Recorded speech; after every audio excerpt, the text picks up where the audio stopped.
As a medical doctor by training, with additional master's degree in international public health management and over 10 years experience in the health field, here is what I know for sure about what makes a good life.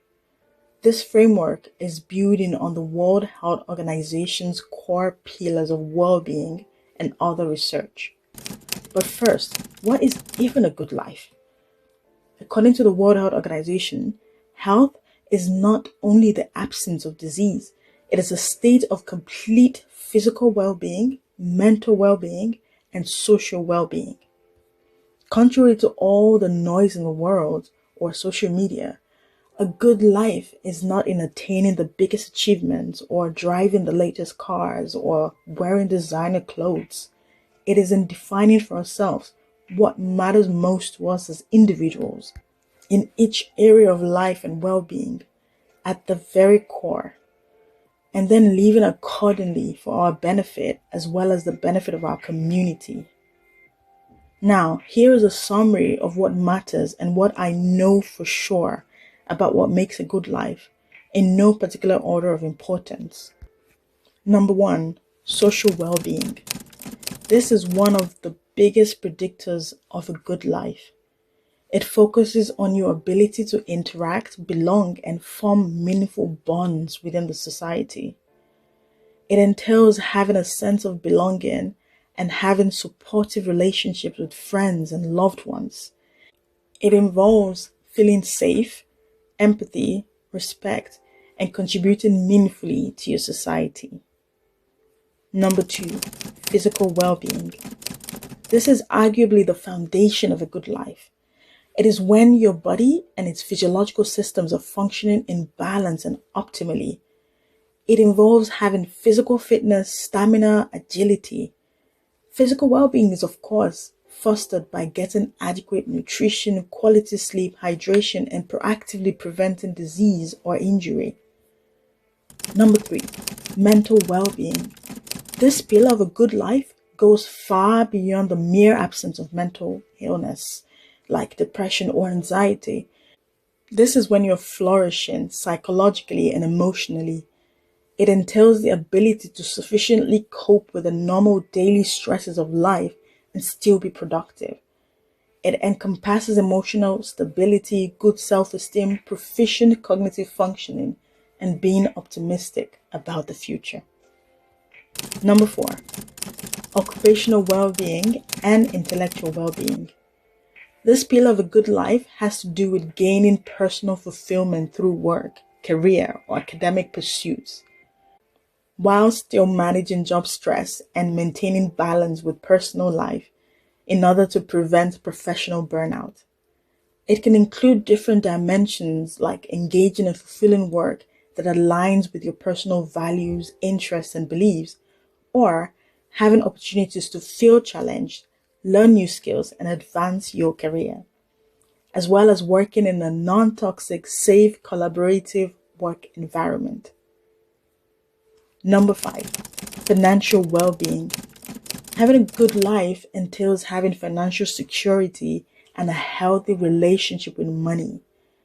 Essentially feeling confident about your budgeting or spending choices and managing money without constant anxiety. It is not necessarily about being wealthy, but rather being able to meet your current needs and plan for the future. There are layers to this. For example, A, having enough money to comfortably pay for monthly bills, housing, and basic necessities. B, possessing an emergency fund to handle unexpected expenses like medical bills or car repairs. C, having the ability to actively plan and save for long-term goals such as buying a house or retirement. And D, having the financial flexibility to make choices that allow you to enjoy life, such as traveling or hobbies. Number 6, spiritual well-being. This area of a good life centers on finding meaning, purpose, and value in human existence. For some people, it involves spirituality and believing in God. For me, I personally believe in the impact of spirituality in Christianity.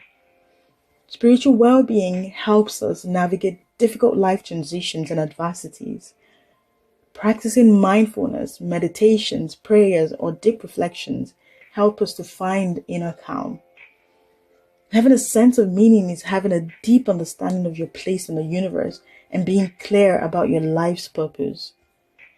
On the other hand, your values are a strong moral compass, and it is important to live authentically according to those principles. Number 7, environmental well-being.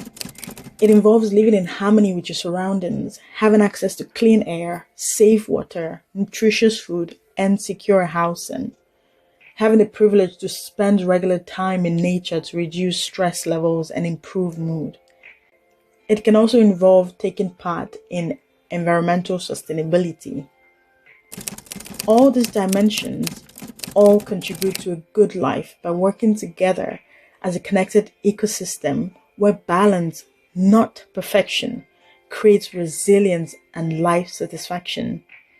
They prevent the domino effect of stress. When one dimension of well-being fails, it drags the others down. For example, poor financial well-being can cause chronic stress, which can damage your physical health, like developing high blood pressure, or can ruin your mental well-being, like developing anxiety. It is very important to note that there is no such thing as perfection in all areas of life and well-being. That is why perception matters too. An important insight from stress research is that it is not only what happens to us that matters, it is also how we interpret what happens.